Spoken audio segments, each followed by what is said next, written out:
Hello, and welcome to the latest Structured Finance in Focus podcast.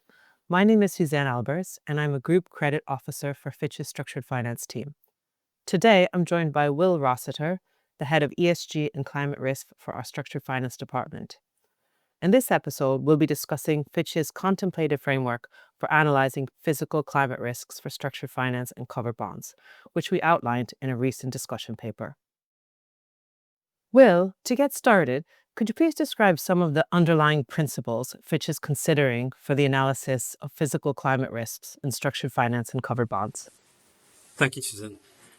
The effects of physical climate events are therefore all to see, and Fitch believes that these could be material for the performance of the underlying loans backing structured finance transactions and covered bond programs. These should therefore be considered more clearly within our rating methodologies.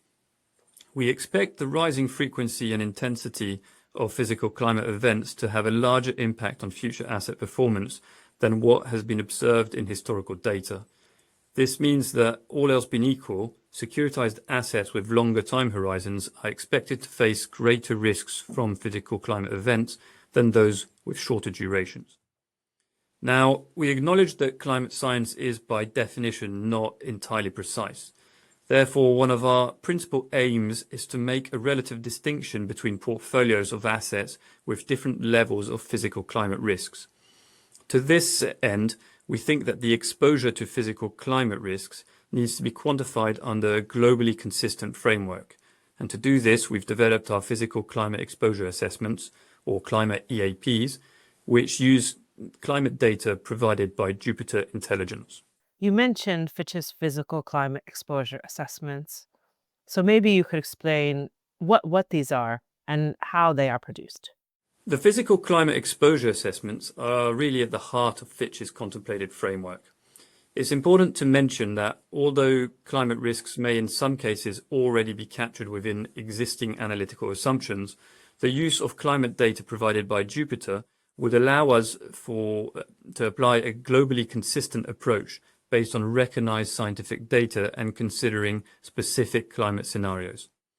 At its core, the analysis allows Fitch to assess the exposure of a location to key physical climate perils, such as fire, flooding, or wind, based on a specific time horizon.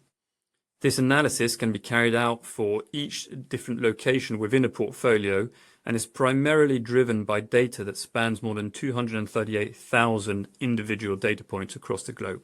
For a specific location, the physical climate exposure assessment therefore considers the projected severity of different physical climate perils at a specified future projection period, as well as any change in the severity of the physical climate events experienced between our 2025 baseline period and the applicable projection period. So in short, Fitch's climate EAP provide a common measure of the severity and materiality of a location's exposure to physical climate risk over a specified time frame. This exposure is then aggregated at the portfolio level and could be communicated for a transaction or program based on easy-to-understand low to high exposure scales. And are you able to tell us how the climate EAP could be used in the rating process? For example, would a high climate EAP have any rating impact? It's important to note that there is a clear distinction between the exposure to physical climate risk and any potential rating impact. Under the framework that we're contemplating, we would adjust specific analytical assumptions to reflect any material physical climate exposures. But although a higher climate EAP would, all else being equal, typically result in more meaningful adjustments to asset assumptions, any rating impact would ultimately also need to consider potential mitigants. So in the end, while structured finance or covered bond ratings may be affected where the asset portfolio is exposed to material physical climate risks, structural mitigants such as credit enhancement or reserves, or even in some cases known property-specific characteristics, would also be considered when determining any rating impact on the notes or bonds. It's also worth noting that any adjustments to Fitch's analysis and analytical assumptions may also differ based on the type of underlying asset as well as any region or sector-specific considerations. So you mentioned that Fitch decided to use Jupiter Intelligence's data. So why was this decision taken to use this data instead of publicly available or, let's say, more easily recognizable data sources? One of the key benefits of Jupyter's data is really its level of granularity, which is important for a more meaningful and accurate physical climate analysis. It also matches up well to the geographical location information that's typically available for different structured finance and covered bond portfolios, and notably in relation to residential and commercial real estate. But just as importantly, Jupyter's data is not founded on historical observations, but rather provides a forward-looking assessment of physical climate conditions, considering specific climate scenarios. The data is based on recognized scientific models run under the CMIP6, as well as the World Resources Institute water stress indicators, which are then debiased with historical observations. Now, although we recognize that data available from other sources may be more widely used in certain regions, one of the guiding principles behind our contemplated analysis of physical climate risks is our ability to apply a globally consistent and comparable framework for all structured finance and covered bonds.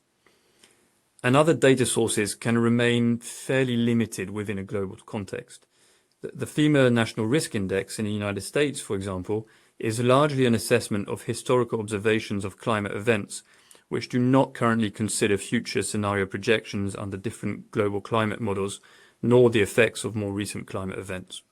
And as a final question, could you quickly highlight how the framework you've explained today differs from the climate vulnerability signals framework, which is in place or is contemplated for use by other rating groups at Fitch?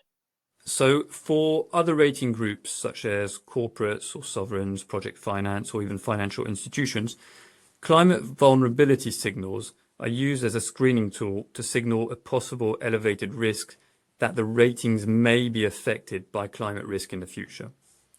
For structured finance and covered bonds, however, the climate EAP would instead be used to determine analytical adjustments applied to the current rating analysis and that consider the likelihood that climate risk will affect asset performance over the life of the transaction. The differences in approach between structured finance and other sectors notably reflects that structured finance issuers are typically unable to take mitigating action to reduce physical climate exposures over time, unlike corporate bond issuers, for example. Will, thank you very much for your insights, and thank you all for listening. For more information on what Will has explained to us today, please see the Structured Finance Physical Climate Risk discussion paper, which is available on our website, fitchratings.com. And we also encourage you to provide us with feedback and comments on this contemplated approach before the 13th of June. Thank you again.